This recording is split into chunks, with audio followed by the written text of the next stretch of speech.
final event commemorating the 50th anniversary of President Richard Nixon's historic visit to the People's Republic of China in February 1972. The weather outside in Washington, D.C. today is cold and overcast, much like it was when Air Force One first landed in Beijing's capital airport 50 years ago. We know all this because the footage that was tenderly undertaken during the visit underscores a key dimension that I think is often underrepresented and underappreciated in understanding history: the atmospherics and the context that undergird the events in question. For someone like me who is visually oriented, this is not a detail, but an essential part of appreciating the overall impact and meaning of, in this case, Nixon's historic summit in China. Given the short running time of our program today, I will not repeat the formal biographies of our guests. They are available at the events link. Rather, if you'll indulge me, I'd like to start with a more personal introduction. Film is a unique medium because it goes beyond stimulating the intellect and touches upon our deepest emotions. It informs us in ways that no other art form or knowledge platform can. And we are honored to have with us one of the most important chroniclers of China through that essential medium, Drasnin. Mr. Drasnin sits atop the pantheon of documentary filmmakers of China, like Wang Bing, in bringing the realities of China in historic snapshots of moving images that capture a particular place and time.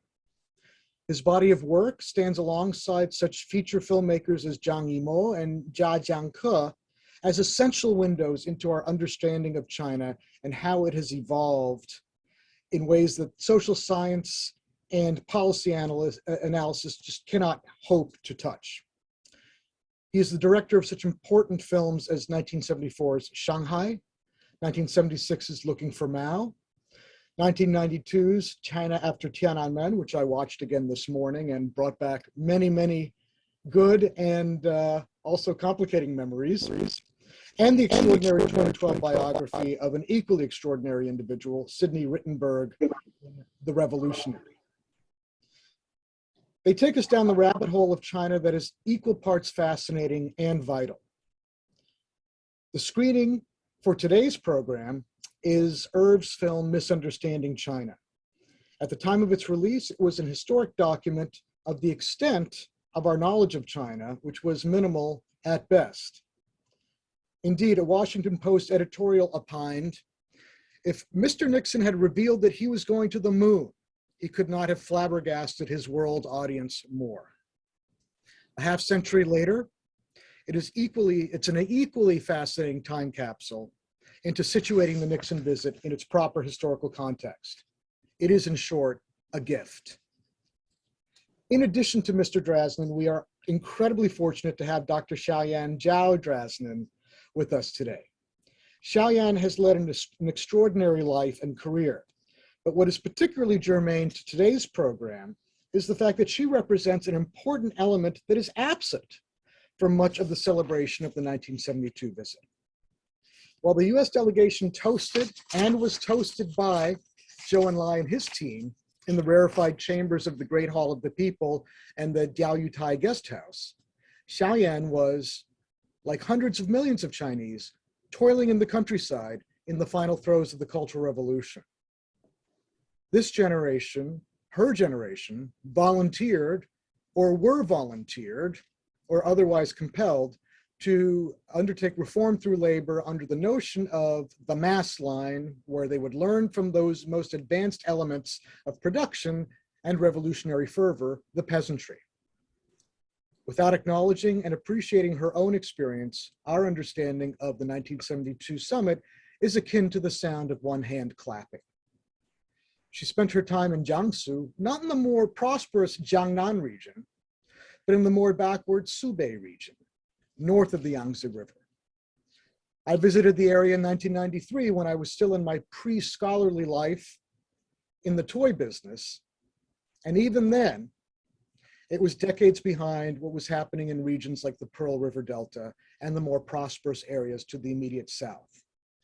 The only interruptions of the severe flat landscapes were the occasional markers that commemorated the activities of China's revolutionary New Fourth Army. The momentous changes that have made China what it is today have much to do with the intelligence, the will, and the ability to withstand pain and discomfort that shaped the worldview of this extraordinary demographic. In my view, they are in many ways China's greatest generation. Xioyan's subsequent personal and professional achievements, for which her doctorate in journalism from Stanford was only a stage among many, far from the apex of her career, are extraordinary in purely objective terms. But when seen in light of this stark baseline, they are truly and unimaginably so. They are well beyond the ability of many of us to truly comprehend the way China's citizens truly push the envelope of the human condition. I finally met Irv and Xioyan 3 years ago when I was invited to a conference that led to the edited volume, Engaging China. I was, and as one would expect, simultaneously humbled and stimulated. I was also, and this I did not expect, disarmed by their warmth and by their humanity. Upon further reflection, I shouldn't have been surprised. This power couple represents the best that humanity has to offer through their good works and their utterly humane disposition. They represent why I was initially drawn so deeply and so irreversibly into the study of China. My unyielding respect for the Chinese people and the camaraderie of the China studies community. It is a privilege to be able to call them my friends. I'd like to thank, for making this event happen, all of those who are involved behind the scenes. These include Ellie Rostam, Amanda Nepomuceno, Hasta Coleman, Pedro Matias, Jessica Morena, Chris Pena, Danielle Khan, Mo Elahi, and many others. Today's program is an informal discussion. Please feel free to join us by sending me your questions through the Zoom Q&A function, and I will incorporate them so that we are all part of this important discussion. But I will first hand over the microphone over to Irv and Xioyan to make some opening remarks. Irv, the floor is yours. Introduction. I'd like to stop now. Needless to say, I didn't think I'd still be talking about Misunderstanding China 50 years later, but here we are, and I'm delighted to be here. And I was not nervous until I found out that Jan Barris and Mike Lampton were in the audience. I give them my best regards and love, and glad to be in your company once again. I can see you both. Okay. I can hear you as well. Okay, good. So let's just jump into it then. Okay. First of all, it's really, really nice to see you, and hopefully your weather is better than the weather we have here. It is sunny and not warm, but beautiful in Northern California. Okay, well, thanks for that. Hopefully New York will be a little better than DC is today.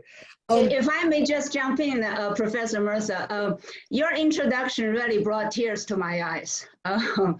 I think over so many years, there must have been many screenings and discussions of Misunderstanding China.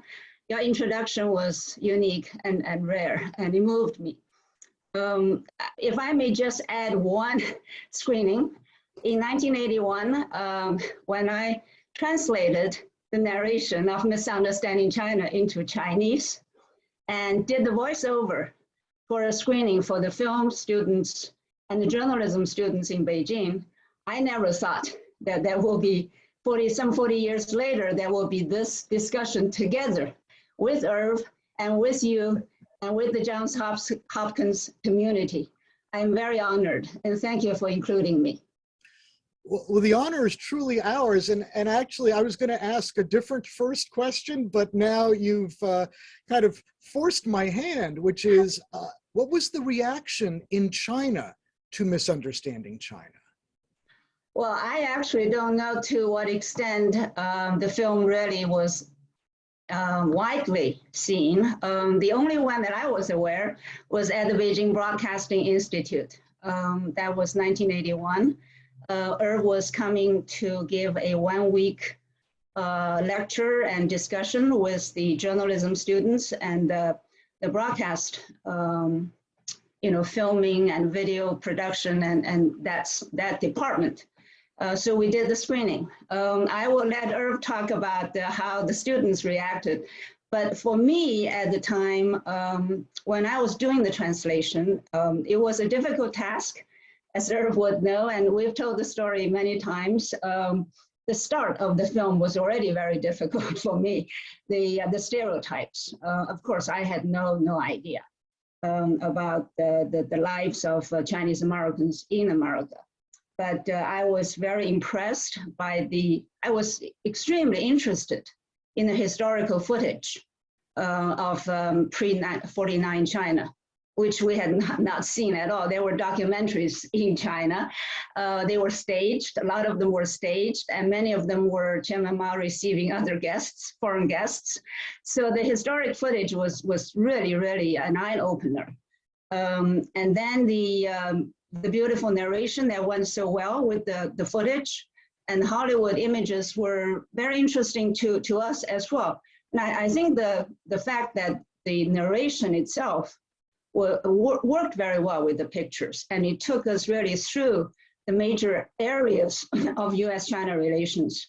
The religious, the missionaries, the economic power and the attraction, and the political connections. I mean, those were very insightful and very well explained through the pictures and the narration. But let me pick up from some of the things that you were saying. We were just watching a week or so ago a presentation by Emily Wilcox on some of the Chinese operas and ballets that took place in the 1950s and 60s in China that reflected some of what was going on in the U.S. at the time, civil rights, and the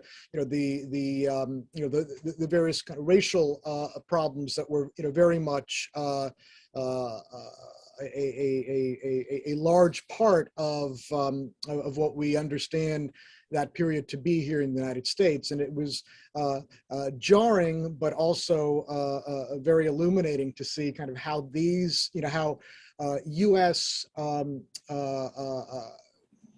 Historical events and stereotypes were reflected through the lens, the revolutionary lens of of the official culture apparatus in China. So, but let me pivot a little bit from what you started saying, Xioyan, to the difficulties of misunderstanding China, and how did misunderstanding China actually come about? So, Irv, what were the circumstances of in its inception? As director and producer, how did you frame it the way you did? Those are two different questions. I'll try to answer them both. I think it might be interesting to people in today's media environment to know that back then, each of the major television networks, CBS, NBC, ABC, had documentary units. It was considered serious journalism, and the films were broadcast in prime time. It was a golden age as far as making documentaries is concerned. And therefore, I grew up and I understand the documentary to be journalism, and I feel strongly about it. Every assignment was kind of a discussion. Management had its ideas. We had our ideas. It was a tug of war. Sometimes we got our way, often we didn't. In early 1971, I had already been urging for months that CBS News let me make an hour on US-China policy and US-China relations. We were heavily involved in Asia, but cut off from China. It just seemed imperative that we talk about this. the case I made in brief was that here we are fighting a war in Vietnam on China's border and getting nowhere. We had fought in Korea in the 1950s, had actually engaged the Chinese in battle, and that ended in stalemate. And there was the third possibility of a conflict in the Taiwan Strait. And we were, as far as we know, I don't know what they knew in Washington, but as far as we knew, we were living in ignorance. And so that was the background in America. In China, which we didn't know a lot about, the outlook for Chinese policy in retrospect, at home and abroad, didn't look any more promising. The Russians had left China and taken their aid with them in 1960. China was increasingly isolated. Mao's great leap forward in the late 1950s, early 1960s had led to a great famine. It is estimated that 35 to 50 million people died. And local officials were hearing one thing in Beijing, but they would go home and see people starving to death.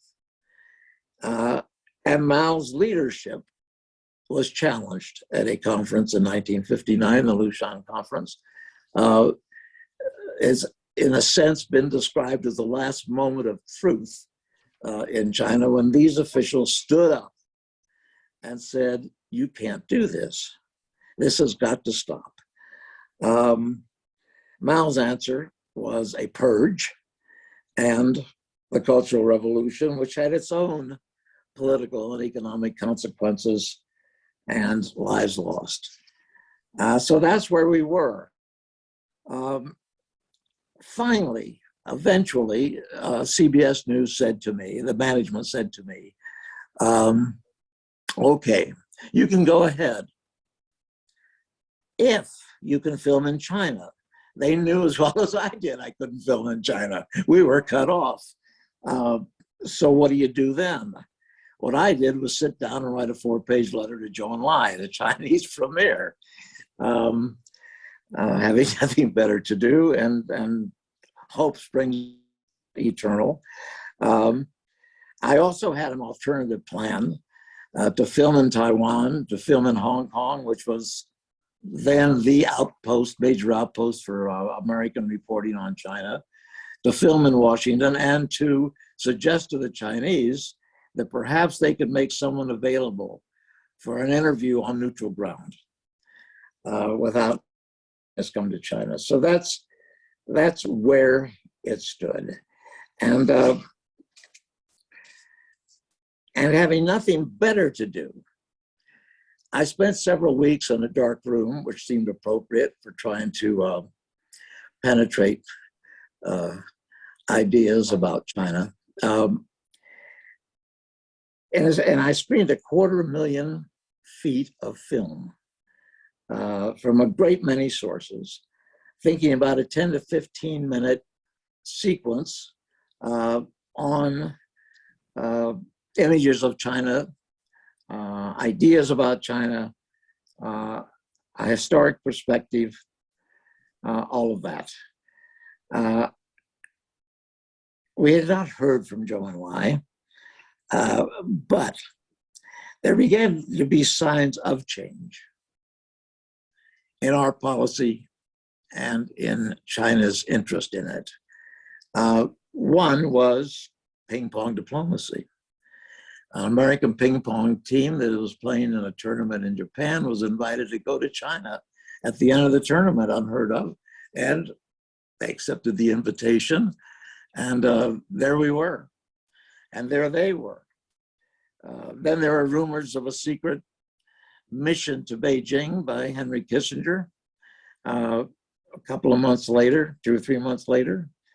And in October 1971, the PRC took China's place at the seat of the United Nations.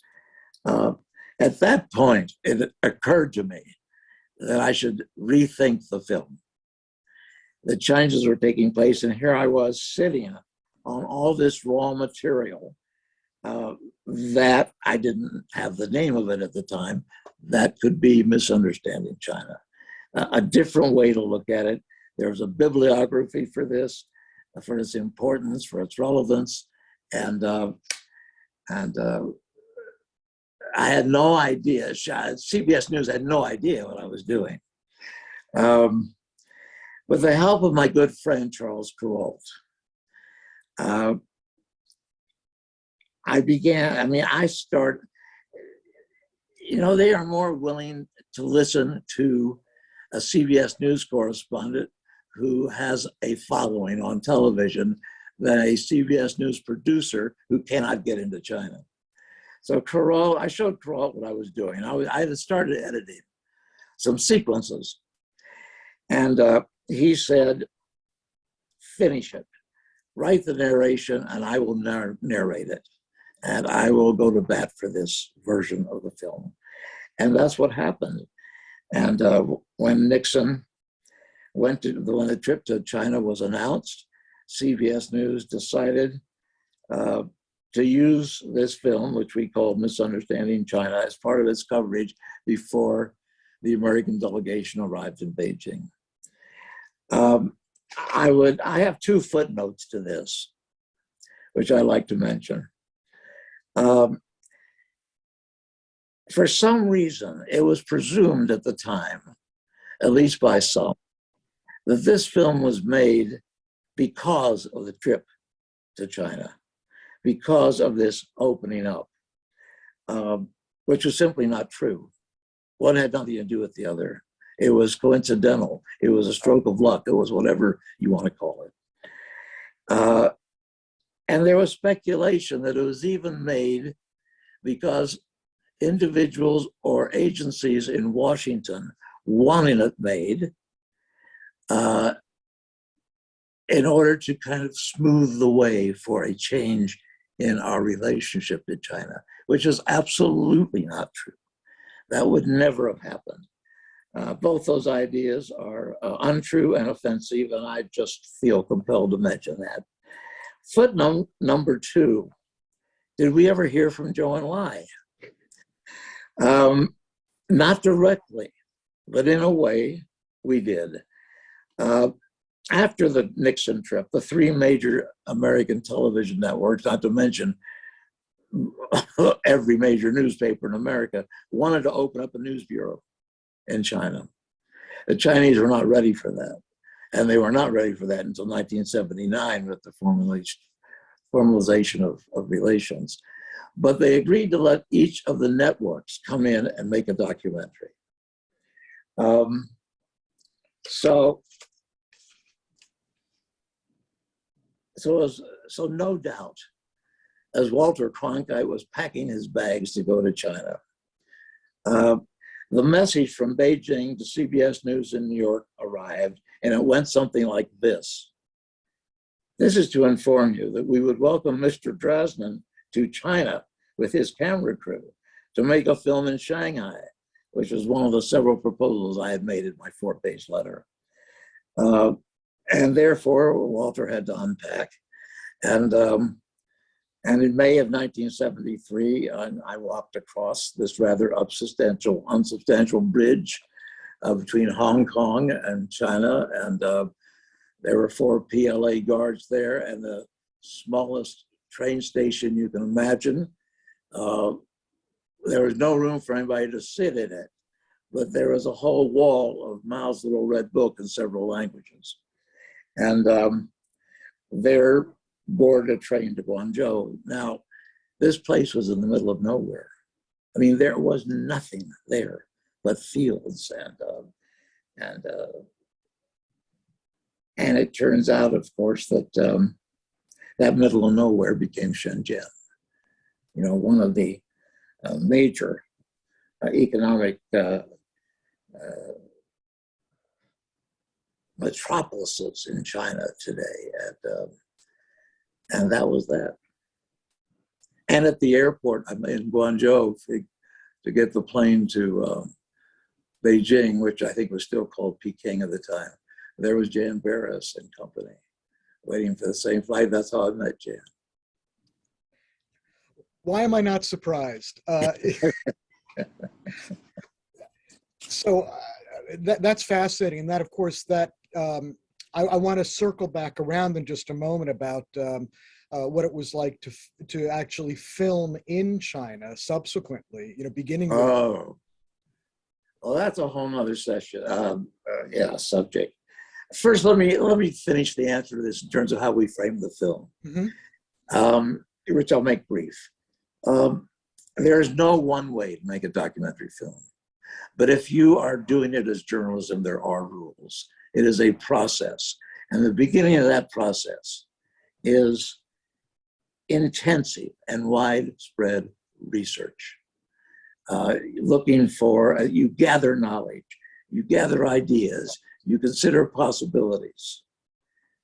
How you organize the film depends on what you come up with, what is available to you, what you have permission to use. What you do not do, ever, is write a narration in advance. You cannot be tempted to go out there to look for evidence or material in support of what your own preconceptions might be. You make a film that, to the extent possible, stands on its own, no narration, and where you need narration, you fill in the gaps. And that's how you do it. And it's trial and error, and it's rough cut after rough cut. And what was unusual about Misunderstanding China is that one of the things was that there were no talking heads of the film. Usually in a network documentary, you were getting experts with conflicting opinions, but I just felt that it wasn't necessary, that we were better off using more archival material and more historical context. You only have 52 minutes in a network documentary, and time is precious. So that's how it happens. And it is a process of discovery, both in terms of the materials and what works. It's I screened it for the umpteenth time just before this, and every time I watch it, there's something else that that jumps out at me, and I learn something new. I want to actually, before I even get to my other questions, we have such wonderful questions from the people in the audience. I wanted to follow up on what we'd have been talking about a little bit earlier, and I'm going to actually read this verbatim, because, and this is to both of you, but also in particular to Xioyan, because of the linguistic element. And the question is, how did students and scholars in China think about the film, both when it was first broadcast, but later as well? And then this is really the a question that I think part of it you alluded to already, Xioyan. How hard was it to translate the audio into Chinese, given the sensitivities of the contact, but also the difficulties in that the English narrative was was kind of throwing at you quite directly? That is a multifaceted question. Let me probably just back up a little bit to set the background of how I have come to the position of making that translation, right? So, Andy, you mentioned earlier that I was toiling in the countryside when Nixon visited. There's just a small correction there. February of '72, I was still in high school. That was our last year of high school. But a year later, I was sent, I was volunteered to go to the countryside. Yes, indeed, it was on the northern bank of the Yangtze River. But just to go back a little bit to set the backdrop of what we knew about the context of Nixon's visit, because that all fits into the later understanding of the film and the linguistics and so forth. There were stereotypes on both sides, as you can imagine. So I am going to try to talk about the context of our understanding of the US-China relations at that time, which is not really understanding per se, but it's what we were told, which is what we knew as 17-year-old students, right? And I'm gonna use some of the linguistics, some of the lingos, the terminologies at the time, so that I don't have to do quote unquote all the time.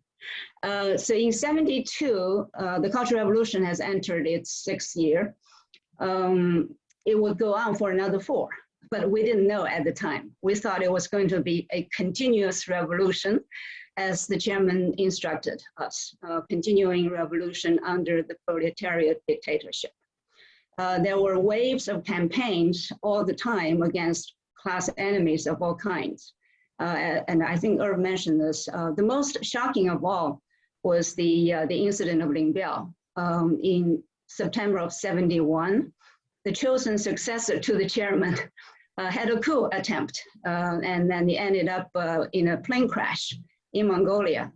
And when we were told of this incident, which was actually a document from the Central Committee that was read to only not the class enemies at all. So the students were taken into an auditorium with the windows blacked out. And the secret document was read to us, and we were very scared. You know, the number 2 of the leadership was this close to overthrow the chairman, and the dictatorship and our red land and seas will be lost if we were not diligent. So there was that scare domestically, and the ever vigilance on our side, we were told at least. And internationally, we were facing 2 arch enemies, right? The hegemony of superpowers, of the socialist imperialism of the Soviet Union, and the imperialists of the United States. And this is, you know, our only information about the outside world comes from the People's Daily and the Central People's Radio broadcast, 中央人民广播电台. So in the fight against the 2 superpowers who are to divide and rule the world, China was the staunch supporter of the revolutionary peoples in Asia, Africa, and Latin America.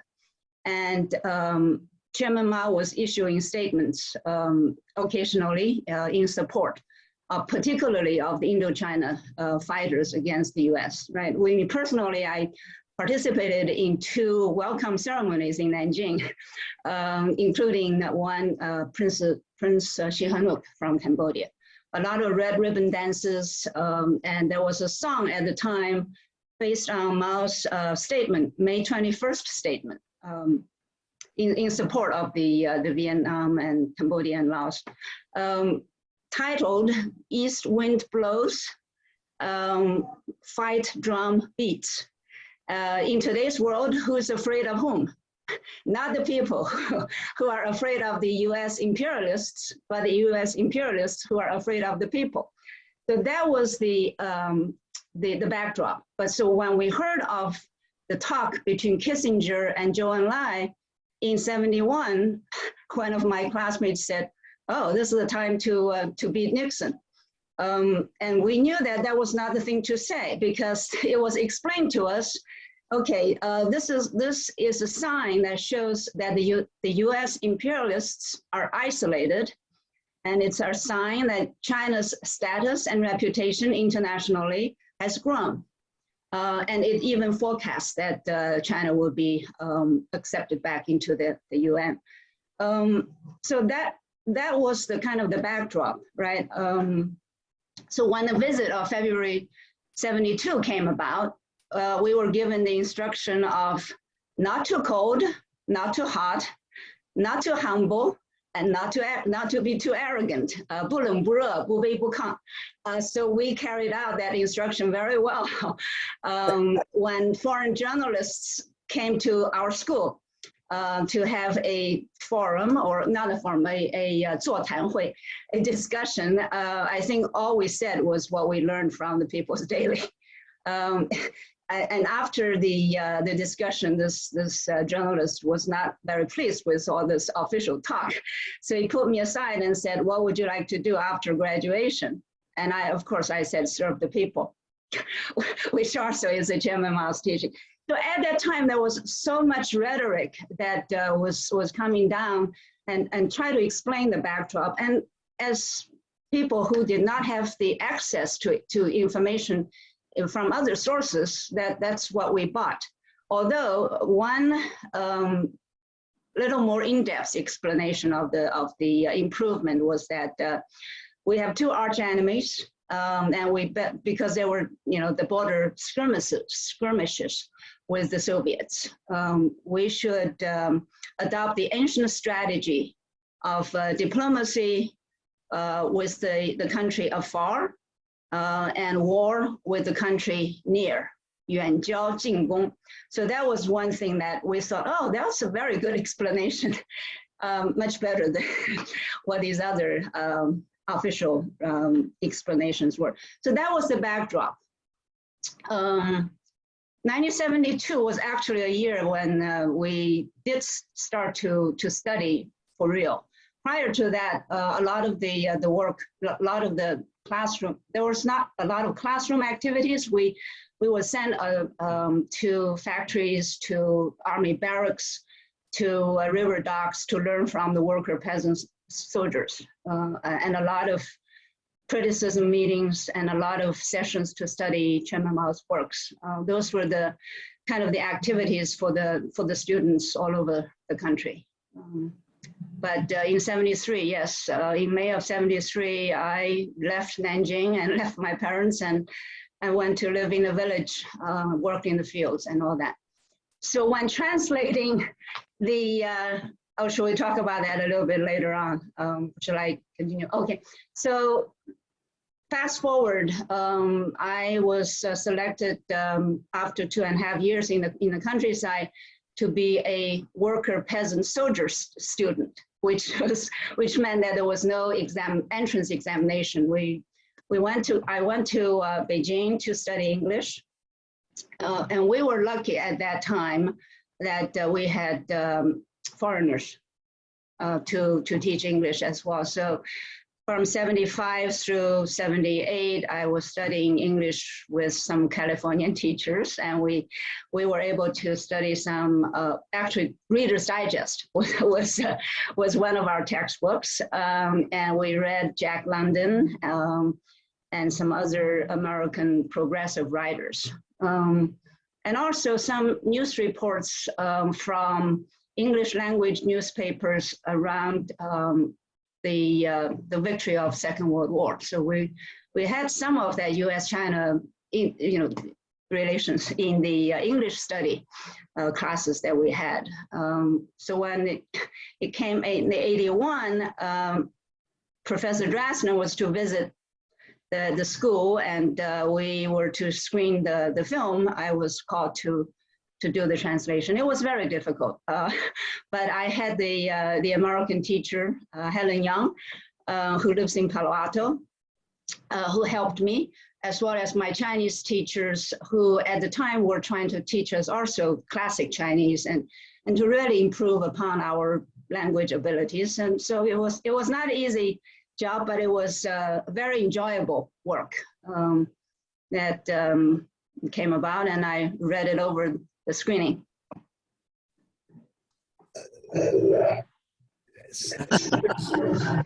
Speechless. There's so much there that I wish I could follow up on, but before I do that, let me let me think about it, and in the meantime, bring in another question that I think pivots back to the film itself and the imagery.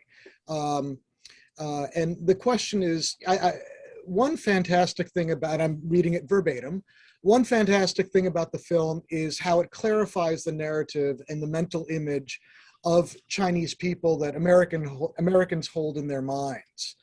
And I wonder if you could speak to how those images continue or don't continue to influence media coverage of China and its image in the American imagination. And I guess that's it, maybe primarily to Irv, but possibly to both of you.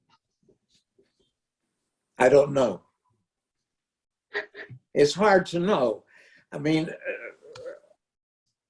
we have you can't do public opinion polls in China. You can't find out very much unless you're there talking to taxi drivers what's going on and what people are thinking. But in America, you know, we're in the midst of an anti-Asian uprising in America, which is very disturbing and I must say somewhat unexpected. But I guess we shouldn't be surprised by anything these days. The stereotypes in the film are somewhat peculiar to 50 years ago. I mean, and I think there is a bibliography. There's been a lot of polls taken in this country about attitudes towards Asia and towards Chinese and Indians for that matter. And these, you know, there are positive stereotypes. All Chinese are really smart. They're really industrious. But I hesitate to try to answer that question in terms of what people are thinking right now. I'm just not prepared to do that. I can probably add some personal observations. You know, I think there are a number of areas of images or knowledge or experiences with the Chinese and China. I have heard recently that there is a globalized Chinese world, that China, the country itself, should not be the one that defines what being Chinese means. I think that is a very important point to take into consideration. Chinese Americans over the last 50 years or so have, as Irv said, worked diligently. And I think in the arts and media field, there are very notable Chinese American faces and an achievement. And of course, that plays a role into forming the images, right? I mean, just in Hollywood, we have seen films directed by Chinese Americans. I was very moved by the two films in recent years. The Farewell, directed by Lulu Wang, and Crazy Rich Asians, directed by somebody who actually lives not far from here, Jiang Chu. Those two films were exclusively, I think, of Asian cast. So many years after the first one that came about, which is Joy Luck Club, based on Amy Tan's novel. That was what, maybe in the early 90s, late 80s. There are other TV programs where Chinese Americans also star in, right? I mean, this is one area that we are starting to see positive and funny and quintessentially American, but with Chinese characteristics, images in these Hollywood films and TV drama. On the other hand, the big box office Hollywood films, I think they refrain from portraying China one way or the other.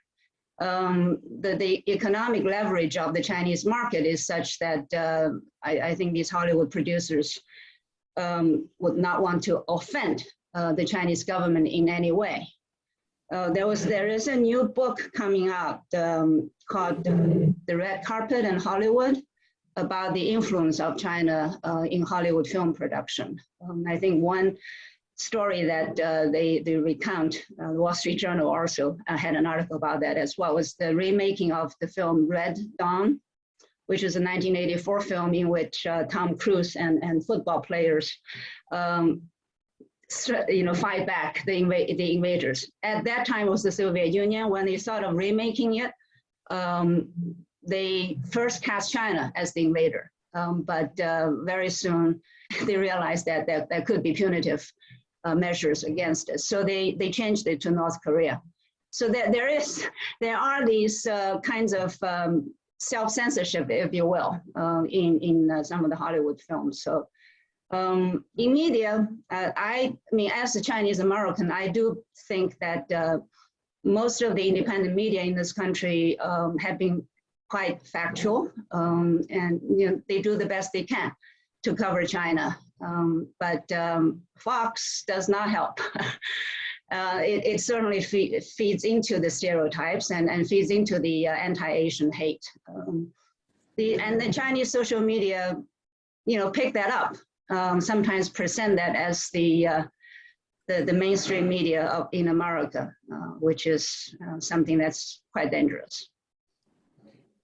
Yeah, I agree. And it is, it's unfortunately, it's difficult because we live in an age where really the shiny object is king, and something that's a little bit more slow moving and cerebral and, quote unquote, ordinary, that may be more reflective and more accurate, is not something that's really privileged in, the way in which the business models of these various media platforms operate.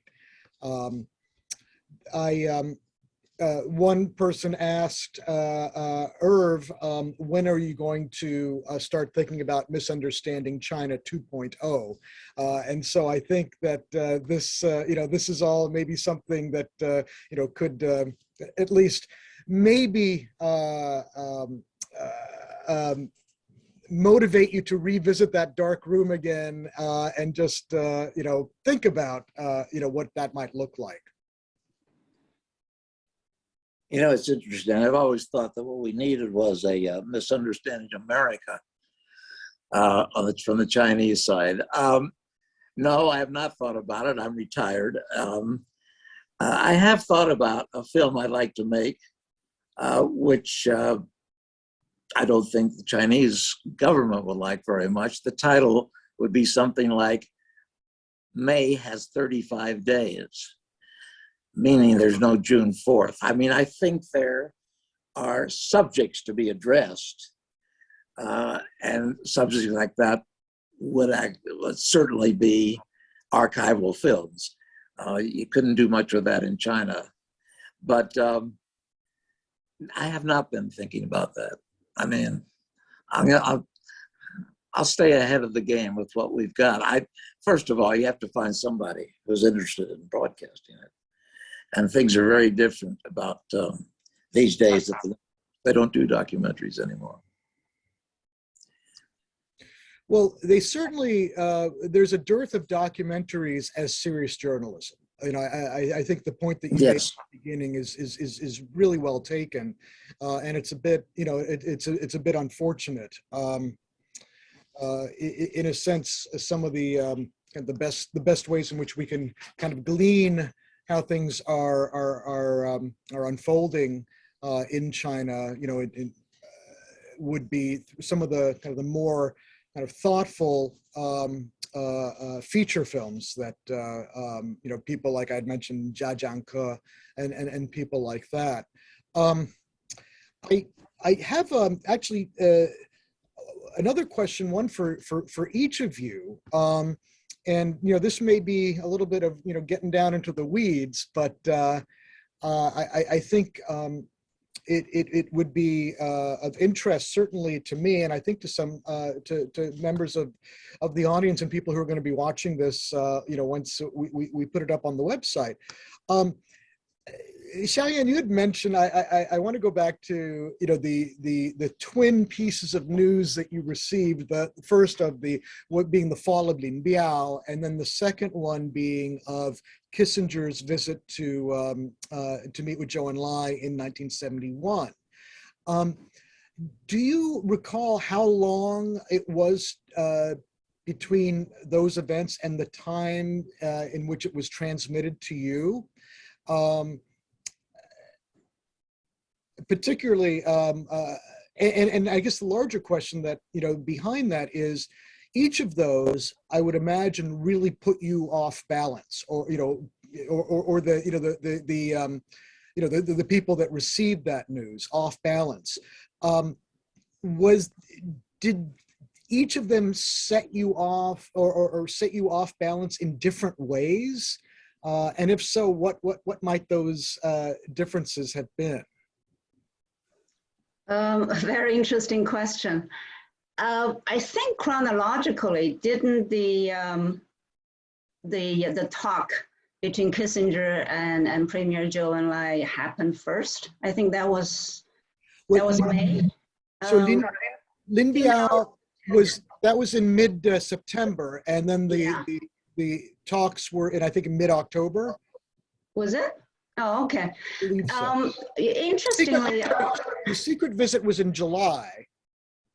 Right. Okay. The second visit, which was not secret, was in October. So you're correct.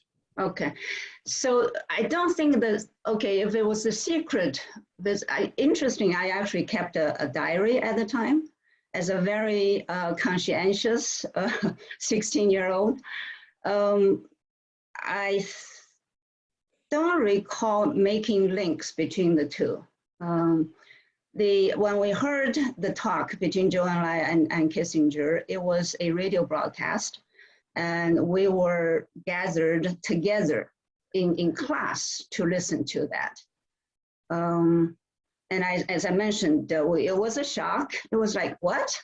Well, these are the paper tigers, right? I mean, you saw the wooden guns that the kids carried in Irv's Misunderstanding China. I mean, from primary school onwards, in physical classes, we were drilling with wooden guns, and with the targets being most of the time American presidents. From I think from Johnson onwards, and then Nixon for sure. They were the faces of our enemy. So and paper tigers, of course. This is Mao's famous quotation. The U.S. imperialists look like huge monsters, but in essence, they are nothing but paper tigers, right? So I think we did not understand that for sure, and some of the more vocal or more bullish students, classmates were saying, yeah, no, this is the chance to kill Kissinger. I mean, to kill Nixon. But we knew that was not the thing to say. So people were kind of shooing him down, and then we heard the explanation that this means that the U.S. imperialists were isolated. So they're reaching out to us. We've been fighting on behalf of the Asian, African, Latin American revolutionary people, and it means that I don't think we at that time used the expression that they had been trying to isolate China, which is in effect was the case, right? So, but they're saying that this is an improvement of our status and reputation internationally. As a victory of Chairman Mao's revolutionary diplomatic line. In my diary, believe it or not, I said, this means that Marxism, Leninism was spread to the United States to guide the people of America to overthrow capitalism. So that was the reaction. And when Lin Biao happened, I don't think we were able to really link the two events. We were just kind of scared, and there was a lot of fear. I mean, with the windows blacked out, listening to this, and besides, they actually quoted some of the things in Lin Biao's secret declaration, 工程纪要. In that declaration, Lin Biao actually, a secret declaration. It was the plot, there was the plan for his cronies. He accused Mao of personality cult, and that the country was in ruins because of Mao's policies over the years, as Herb mentioned. And those were quoted out to us. And we couldn't believe that somebody was using those words from, the second in command of the country's leadership. So there was fear, for sure, upon hearing that. And then the idea then, of course, that was taught to us was, all the more reason to strengthen our vigilance against any possible efforts to overthrow the dictatorship. In the same time frame, I think the ping pong players, the American ping pong players visited China. And that was a joyous occasion for us to see these young people. They're not all that different in the sense that they're fun-seeking, and they seem to be open to new things, and they love to visit the Great Wall and the streets of the cities. So that was a very welcome news story to us. I think it just underscores how important people-to-people diplomacy and interactions are. They're qualitatively different and can't be really replicated at the kind of the official level. Your recalling of these targets, being American presidents, it reminds me. Jan Barris showed us a spittoon in a Cultural Revolution Museum in Sichuan. A spittoon that I recall was in the image of Truman, I think it was, or Dulles, I forget which one, but it was one of those, and it was one of I think a highlight of that visit, just to see how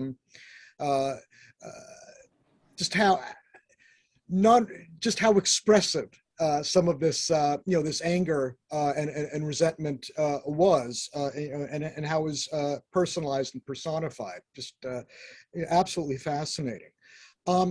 I wanted to, Irv, if I could move back to you and ask, I mentioned in the intro that I had rewatched China After Tiananmen earlier today.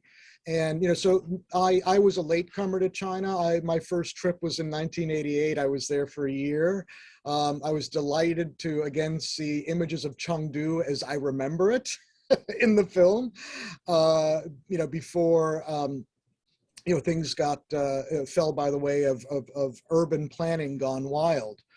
But one of the things that I recall at the time, it was a very, very, when I went back and I lived there from 91 to 94, based in Shanghai, it was a very strange time to be there. Deng had not quite undertaken his southern tour yet, and even when he did, it was a few months until kind of the political winds started to change. And when they did, they were palpable to even to someone like me. But the period between 1989 and 1991-92, which is the period that you really focus on in the film, I think was a really, it was a particularly unique time in Chinese political history, kind of a twilight, and the sense of where do we go from here, and just far more questions than answers.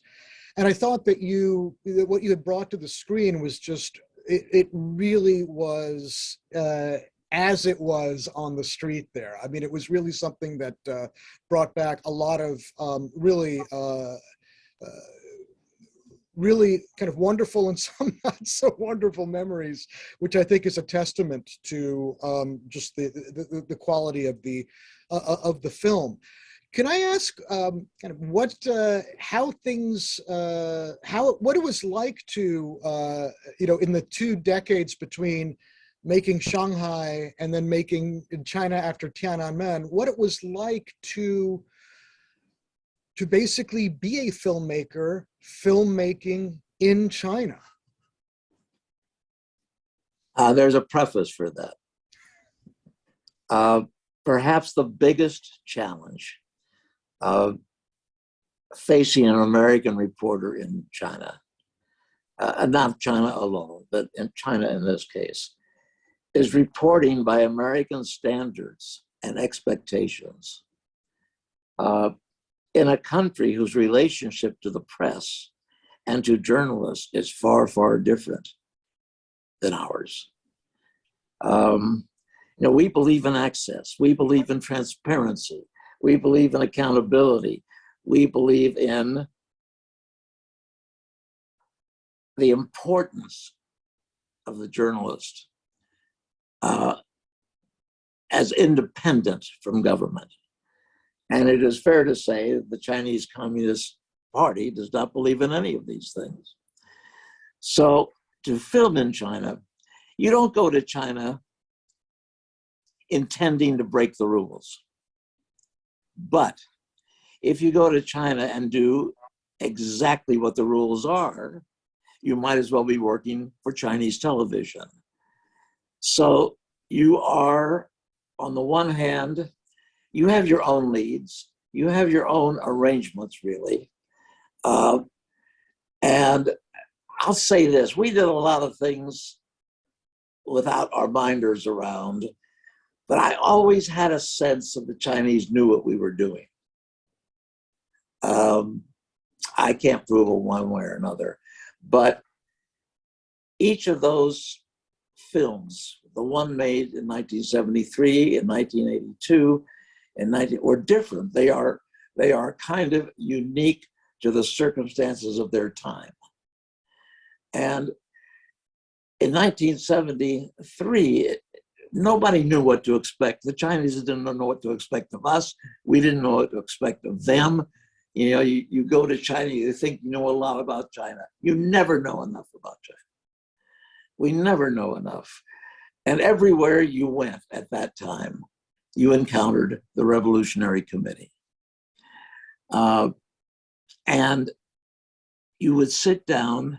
I was reminded of this, the Ingmar Bergman film, Through a Glass Darkly. This was Through a Haze Darkly. And all of these meetings, there was this haze of cigarette smoke and statistics, pre-liberation, post-liberation. Look how far we've come, even though at that time it wasn't very far. But that is the kind of atmosphere which you had to deal with. I'll just give you one example of what it was like. We knew that at the number one diesel factory, whatever it is, in Shanghai, that there had been heavy fighting during the Cultural Revolution. And while we were there, I'd asked to film there, not mentioning that, and got into a conversation with a worker who was happy to talk about it. So I told the camera crew, set up, we're going to film this. And before I could ask the first question, the Revolutionary Committee intervened and said, well, it is not convenient to film today. Please come back tomorrow. So tomorrow meant they cleaned up the entire place, which was a mess. And, oh, we're sorry, but the worker you were talking to couldn't be here today. But go ahead and film anything you want. That was the kind of encounter that was common at that time. But I'd like to say that the time to film in China was the 1980s. The 1980s was an era of possibility. You could go to China and improvise. You could take your camera crew onto the campus at Beida or Fudan and talk, get interviews, candid interviews with students, graduate students supposed to, but that is the most successful film I've ever made in China, in my view. And of course, there was, the hint of a possibility that this was the direction in which China was moving, a more open society. And then there was June 4th, and that was the end of that. I actually was surprised that I was permitted to come to China in 1991 to film in the wake of June 4th. But Frontline wanted to make a film there, and they said, "Can you get in?" And they let me in. So we were off and running. We did the best we could. But, in that time, Chinese had been warned not to talk, when we were there, not to talk to foreign reporters. And we had a list of things we were interested in, most of which the Chinese denied existed. It was a start of the migration of workers from the countryside to the cities, and they lined the streets. And in Chengdu, we were saying, "Oh no, that's not happening here." But all we had to do was drive down the street, and there they were. We got out and we filmed. No one stopped us. There are ways in which Chinese were seeking, in the wake of what they had experienced, both in the Cultural Revolution and in June 4th, ways to express themselves. And you had to look for metaphors. You had to look for parallels. You had to look for things which revealed what was going on. And in a lot of these places that let us come in and film, for which we had no official permission, they were delighted to have us. They were delighted to talk about it.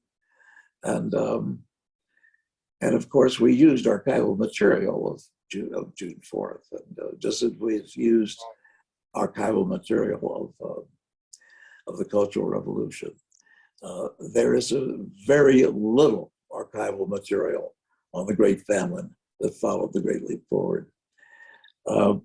But the 80s was the time of opportunity to be a filmmaker, a documentary filmmaker in China. I mean, I was only there for the first time, like I said, on the tail end of that, but I can see how that could very well be the case. I do recall, actually, the person who had the Mao Museum in Chengdu, I asked him the same question. Is any of this stuff for sale? He pretty much gave me the same answer he gave you. I also, just as I have one last question that I want to ask, or maybe two more if we have time, but I just wanted to, you had referenced Lushan, the Lushan 1959 meeting. And I just wanted to share an observation that I had. So I was there about 6 years ago, just to go sightseeing, to kind of check off my bucket list of red tourist sites in China. And the thing that I found that was striking was the meeting room was set up exactly like it was for the Lushan meeting. So everything with, place settings with the name cards of the people who are actually there, with the ashtrays and the spittoons and all of that. But what was extraordinary to me is that it was set up the way it was for the 1970 Lushan meeting and not for the 1959 one.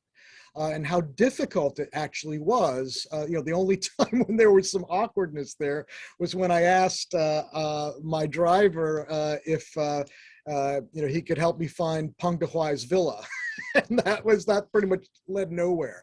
But it was extraordinary to me that out of those two meetings, each of which was controversial in its own right, that it was the 1971 that was on display and not the 1959 one.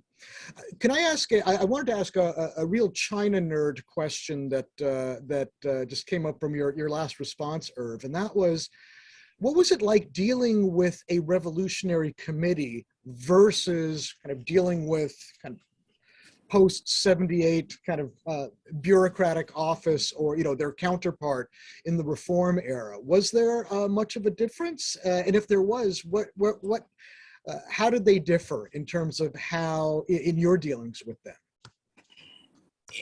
You always had the feeling in meetings with the Revolutionary Committee that they didn't know much about what they were talking about. And the one representative from whatever institution you were at wasn't allowed to say very much. It was the kind of the party rep who did almost all the talking. The representative from the PLA, from the army, said nothing, knew nothing. You just, I should have made a different film. I should have made a film on how difficult it was to make a film in China. That's what I should have done. But I was trying to get beneath the surface. I was trying to get a story. And eventually we did get testimony about the Cultural Revolution. And we did get a pretty intimate look at Chinese life, but never as intimate as we think it is. After that, in the 1980s, it's not that the Chinese wanted to be like us. In terms of what was happening in the arts, in music, in freedom of expression. But they also did not want to go back to Maoism and to the Cultural Revolution. So China was ready to express itself in that sense. And we really had very little to do with the minders who are assigned to you to make sure you have hotel rooms and transportation and all of that, and make sure you don't do anything outrageous. We could go virtually in anywhere we wanted in the cities. We could go to the site of the Democracy Wall in 1978, and here was what was there now. That was when there was time. There were 4 modernizations, right? The 5th modernization, which was never talked about, was political reform. Here is this generation of lost souls, these young people from the Cultural Revolution, uneducated, using this location as a skating rink. And it was fascinating to discover things like that. It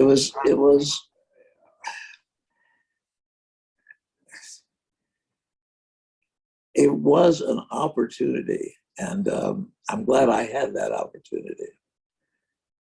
But it's you could talk to the conductor of the Shanghai Ballet Orchestra. During the Cultural Revolution, there was only what Madame Mao approved of. And here they were rehearsing the 4th movement of Brahms' 2nd Symphony. And it was just moving. It was spectacular. You could hear bluegrass music in hotel restaurants. These are trivial things compared to more fundamental ones, but it was a new world. And I dare say, a lot of it did end on June 4th, 1989. And of course, and I must say this as well, things have gotten increasingly difficult for journalists under Xi Jinping. For foreign reporters, and of course, Chinese reporters, both in China and in Hong Kong. And it is stunning to see the kinds of controls and restrictions that have returned to Chinese life and Chinese society since Xi took power. And it makes it very, very tough to cover China. Very tough. Unfortunately, I share your at least your pessimism for the short and possibly medium term. one thing that I did want to, when you mentioned the skating rink in in Xidan where the democracy wall was, it reminds me of something that was equally kind of juxtaposed in a way that didn't make sense. When I first came to Chongqing for my dissertation research, I went in to get my temporary residency permit, and I went to the local public security office, and it was kind of in just a very old building, and it was a very strange circumstance. For some reason, the ranking officer, she was wearing a blue dress, and kind of asked me to come into her office, with a husky voice, because the people in the front office said that I needed to come back some other day. And she said, yeah, no, I'll sign it and fill out the paperwork and all of that. So we're sitting there. And she said, what this room used to be? And I said, no, please tell me. And she said, this is where General Marshall slept while he was, negotiating the truce, between the Kuomintang and the Chinese Communists in 1946. And it didn't make any kind of sense, but that kind of seemingly senseless juxtaposition in China sometimes leads to a deeper truth that I think, even with all the things that we're seeing happening today, we will all live to see the day where, we will have more and more of those strange juxtapositions that will hopefully lead us to the kinds of truths that will make us all kind of understand all of this a bit better. We've unfortunately run out of time. I could go on all afternoon. Irv, Xioyan, it's been such a pleasure to break bread with you, metaphorically speaking here, and listen to your insights. And I'm going to be thinking about this long into the next few weeks, months, and years. I really do look forward to continuing this conversation, and I'm very interested in listening to audience reactions, both from this live session, but also after we put the cleaned up, edited copy, cleaned up not in terms of the content, but just in terms of the IT on our website. So once again, I want to thank both of you so very much, and send all of our regards from those of us at China Studies here at SAIS, and those of our audience. Thank you again so very much. Andy, we thank you. Thank you. And Thank you so much. I have one thing to say. I have never been involved in a screening of Misunderstanding China, not once, without reminding the audience that when it was broadcast by CBS News, each commercial break was preceded by an announcement saying, Misunderstanding China will continue after this message.